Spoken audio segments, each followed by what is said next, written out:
Hello student, कक्षा 12 विषय हिंदी। आज मैं आपको तीसरा पार्ट हिंदी में पवन दूत का, जो अयोध्या सिंह उपाध्याय हरिओद का पद्यांश में जो खंड आप लोगों के लगे हुए हैं उनका मैं आप लोगों को व्याख्या करके बताऊंगी। तीसरा इम्पोर्टेंट ये 2009 और 6 में पूछी गई आपकी व्याख्या है और इम्पोर्टेंट भी है।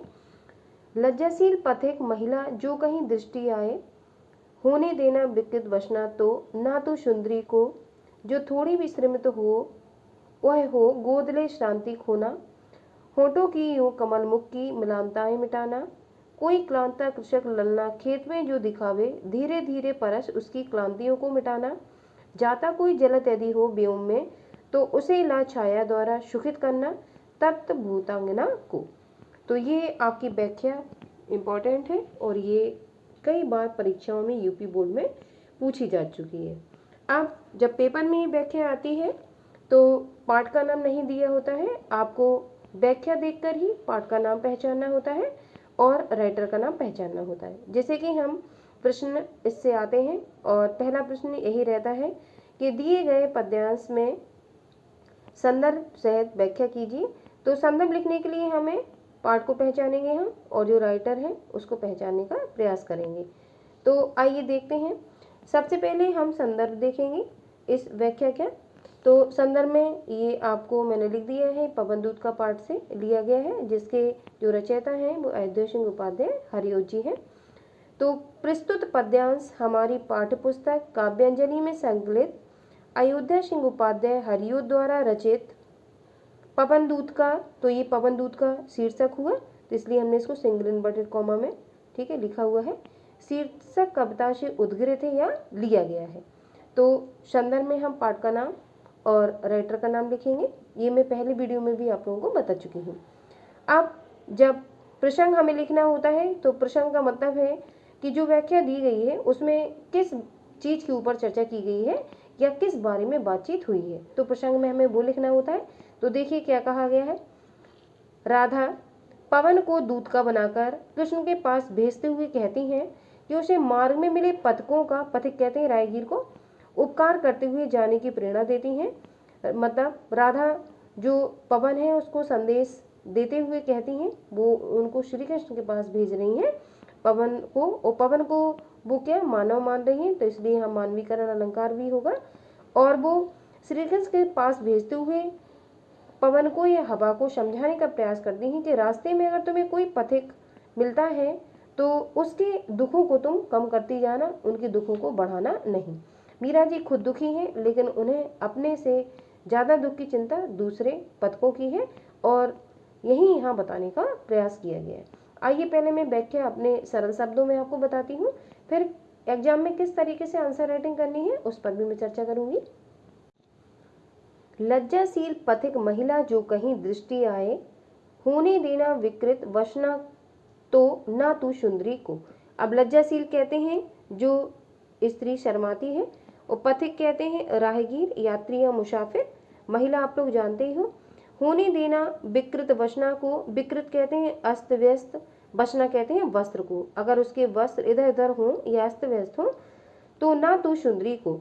तो जो राधा है पवन को दूत का बनाकर कहने का प्रयास कर रही हैं कि जो राधिका हैं खुद भी ब्रह्माग्नि में जल रही हैं और पवन दूत का को संदेश देने के लिए श्री कृष्ण के पास भेजती हुई कहती हैं, हे पवन, यदि तुम्हें मार्ग में कोई लज्जावान स्त्री कहीं दिखाई देती है तो तू उसके वस्त्रों को, विकृत वस्त्र न माने, विकृत मतलब अस्त व्यस्त वस्त्रों को, अगर मीनिंग चाहे तो आप लोग पेंसिल लेके नोट डाउन कर सकते हैं किताब सामने रखकर। विकृत वसना तो ना तो सुंदरी को, तो वो कहती हैं कि कोई स्त्री अगर तुम्हें मार्ग में दिखाई देती है, ऐसी लज्जावान स्त्री, तो तुम उसके वस्त्रों को मत उड़ाना। ठीक है। फिर आगे कहती हैं, जो थोड़ी भी श्रमित हो गोद ले श्रांति खोना, ओठों की यूं कमल मुख की म्लानताएं मिटाना। वो कह रही हैं कि अगर थोड़ी वो स्त्री कैसी, श्रमित जो स्त्री है वो थोड़ी भी अगर कैसी है, वो थकी हुई है, श्रांति का मतलब है थकी हुई है, थकान है उसको, अगर उस स्त्री को थोड़ी भी थकान है तो उसके ओठों और कमल के समान मुख पर जो भी मिलानताएं या दुख है उसको मिटाने का तुम हे पवन प्रयास करना। कोई क्लांता कृषक ललना खेत में जो दिखावे, धीरे धीरे परस उसकी क्लांतियों को मिटाना। फिर वो कहती हैं, हे पवन, तुम्हें कहीं खेत में, और ललना कहते हैं स्त्री को, किसी स्त्री, कोई स्त्री अगर तुम्हें खेत में दिखाई देती है काम करती है, तो धीरे धीरे उसके पास जाना और उसकी क्लांतियों और जो उसको दुख है उसको मिटाने का प्रयास करना, या वो थकी हुई है तो उसकी थकान को मिटाने का प्रयास करना। फिर आगे राधा जी कहती हैं, जाता कोई जलत यदि हो व्योम में, तो उसे ला छाया द्वारा सुखित करना तप्त भूतांगना को।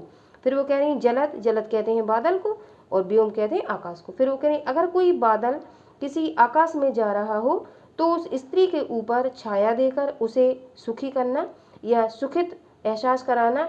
तप्त उस भूतांगना को, तप्त कहते हैं गर्मी से जो भूतांगना स्त्री जैसी वो परेशान है, तो उसको शीतलता प्रदान करने का तुम कष्ट करना या उसको आराम पहुंचाना। तो मीरा, एक मिनट, मीराबाई नहीं, श्री कृष्ण को जो राधा है वो पवन को अपना संदेशा देते हुए उस मार्ग में जितने भी पथिक मिलते हैं उनके दुखों को भी हरने के लिए कहने का प्रयास कर रही हैं। आइए अब पेपर में किस तरीके से इसकी आंसर राइटिंग करेंगे वो मैं आप लोगों को बताती हूँ। सबसे पहले प्रश्न में हम संदर्भ लिखने का प्रयास करेंगे, जो कि मैं बता चुकी हूँ। इसके बाद प्रसंग लिखेंगे, इसके बाद फिर व्याख्या करेंगे, और व्याख्या में हम देखेंगे किस तरीके से हम लिखना है। हेडिंग डालेंगे व्याख्या, और जो मैंने आपको भी अर्थ बताने का प्रयास किया है उसमें कृष्ण की ब्रह अग्नि से जलती हुई राधा पवन दूत को समझाते हुए कहती हैं कि हे पवन, यदि तुझे मार्ग में कोई लाजवंती स्त्री दिखाई दे तो उसे उसके वस्त्रों को मत उड़ाना। यदि वह थोड़ी भी थकी हुई लगे तो उसे अपनी गोद में लेकर उसकी थकान मिटा देना।